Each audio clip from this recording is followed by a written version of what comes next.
me his last name rhymes with porpoise. He's the star of King and I. It's Jon Viktor Corpuz. Most literal on the nose rhyme. All right, so Jon plays young Prince Charlie in King and I. I can't pronounce what the name is. Charlie. That's what it is. It's Chewbacca. I'm out. Chula. How do you pronounce it? Chula Longcorn. I'm out. All right, so it's young Prince Charlie in King and I saw him with Kelly O'Hara, whenever that was, 2 years ago. Now, of course, starting with Mara Maisie. But I was completely obsessed with his performance. And then I tweeted about him, and he tweeted me back, and here he is. But obsessed with the acting chops. So, go back. So, you started acting, how old were you? I was 8 when I started. What did you do?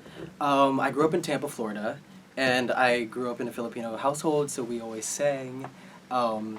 And I started acting just because I think my parents needed me to do something and they needed to be out of the house, so they sent me off to this free program and I started acting. But it's always like either there are 50% of Asians that are like, we love the arts, 50% of Asians that are like, how dare you possibly ever pursue the arts? Right. Shame to our whole family heritage. So right. Mine were kind of in between, because Filipinos aren't like real Asians. We're like Spanish Asians, because like Spain invaded the Philippines and stuff. Okay, so this right. So they were supportive, but they were also like, be sure to like make money and like all that stuff. So I'm in school actually for like engineering and recording and business. And, okay, yeah. I knew it. Yeah. The Asian girl in Disaster was like, I have literally a degree in engineering. Yes. Literally, Yes. Like, why wouldn't I? I'm like, because you're a singer dancer. Okay, wait. So you're like a kid. You're dancing in Tampa, Florida. Like, taking all this, and then what was your first professional job? I did a lot of professional theater in Florida, just like local, whatever. But my first professional job up here was Midsummer, Julie Taymor's off Broadway at Tofana. Now, is she fun to work with or crazy as an effing loon? She's great. Okay. I have no idea. But she went to Oberlin, and I went to Oberlin, and like most people that direct there are like, I'm going to direct the first 2 days totally new, just deal with it. It's always weird. No, you know Oberlin. You know what it was? It was her New York comeback after Spider-Man, so like what was really emphasized was like, we got to keep this simple.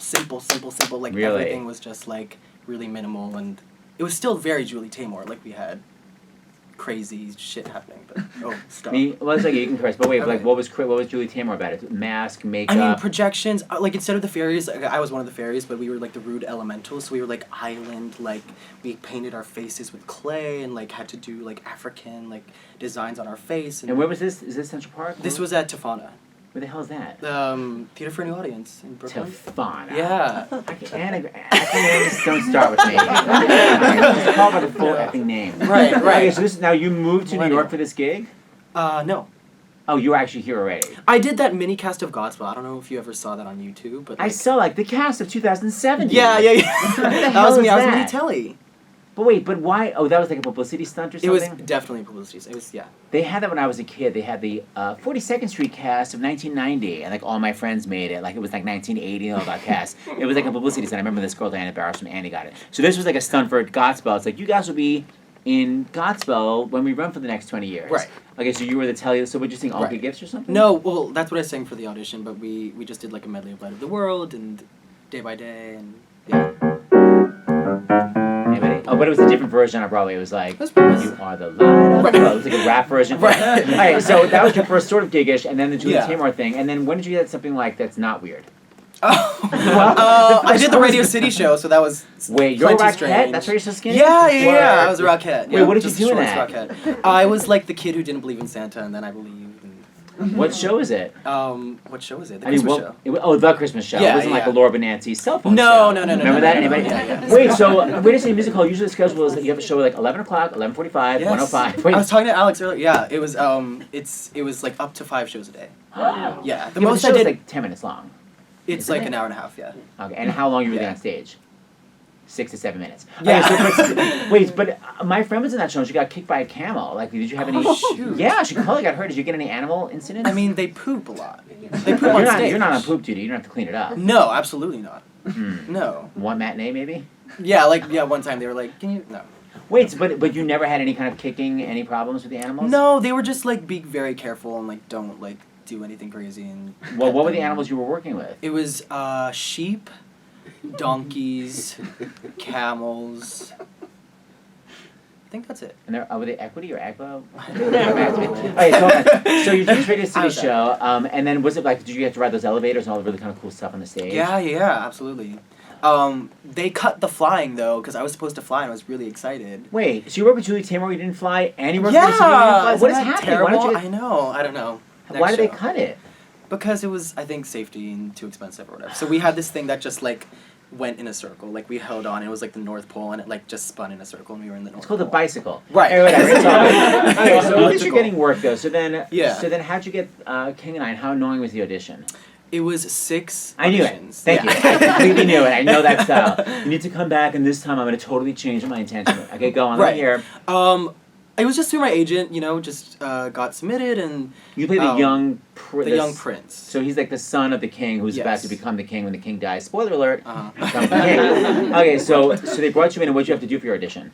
I had to do the puzzlement reprise, and I had to... Reprise. You know how I remember it? Day in Hollywood. And so in this little reprise, the staff of the Grauman's Chinese. Anybody? So that's how I remember it. Okay, go. Reprise.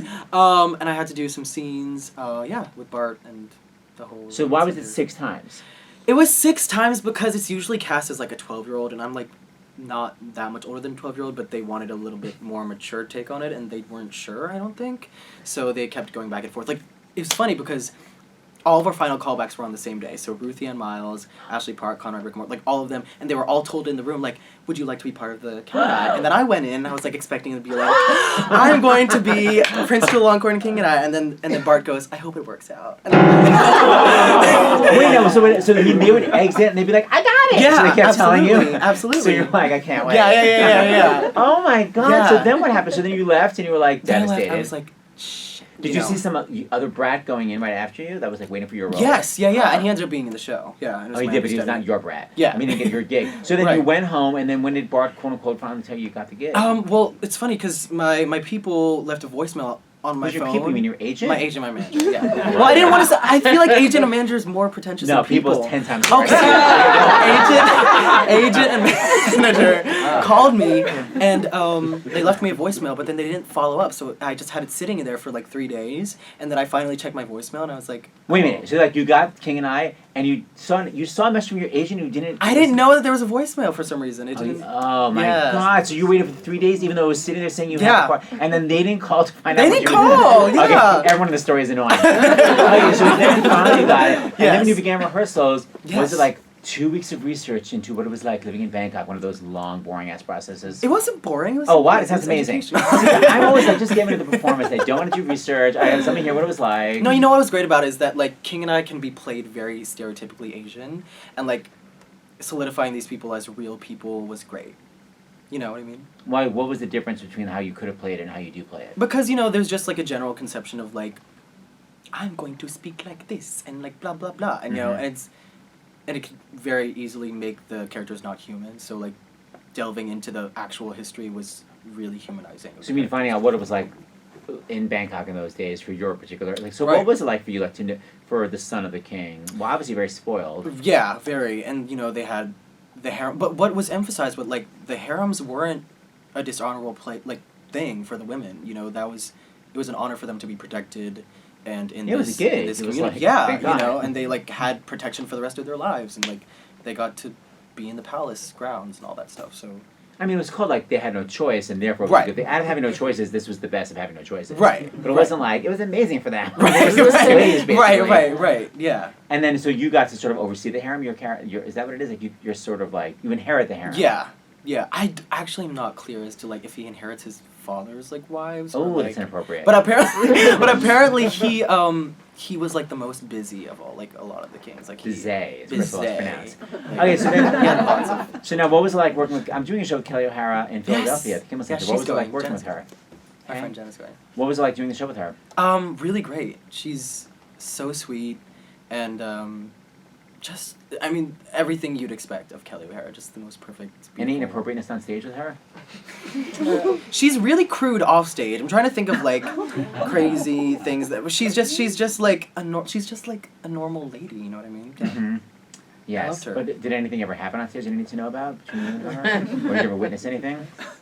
No, not really. Really? You seem a Yeah. little tight-lipped about it. no. I mean, like, I don't know. Our dynamic was very interesting because like she's a mom with kids and I'm like a college student. So it was, Now, right, you're in engineering college, right? Is that what yeah, it I is? mean, recorded music student. Recording engineer. Yeah. So the moment I was the most obsessed with you was the ending of the show because it's so one of those like Norma Desmond, like I don't say anything but I have everything on my face.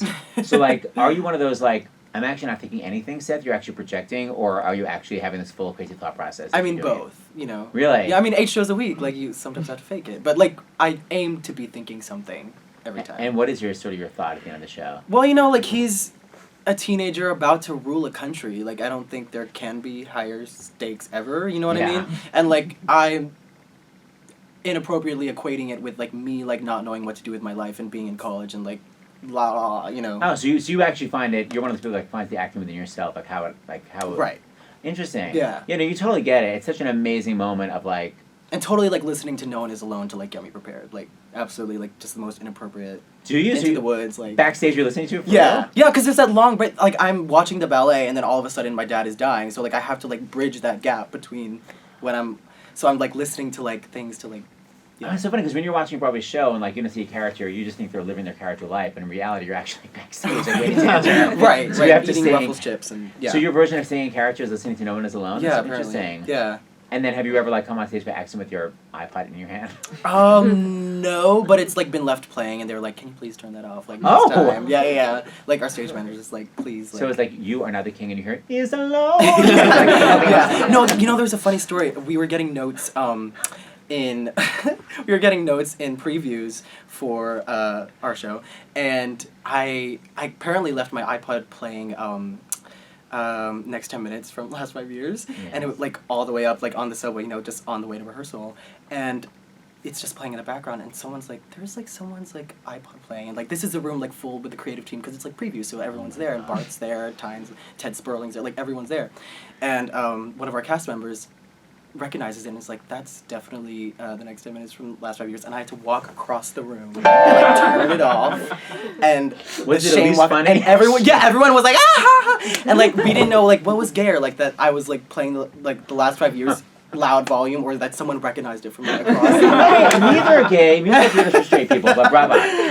Okay, so you're still in the show. How do you get through 8 shows a week? Do you keep trying to change your performance? Like each performance, like I think of something else. It's hard. I mean, the good thing about our show is that we've had like a door of revolving kings and like cast changes galore. So it's been kept really fresh. Yeah, absolutely.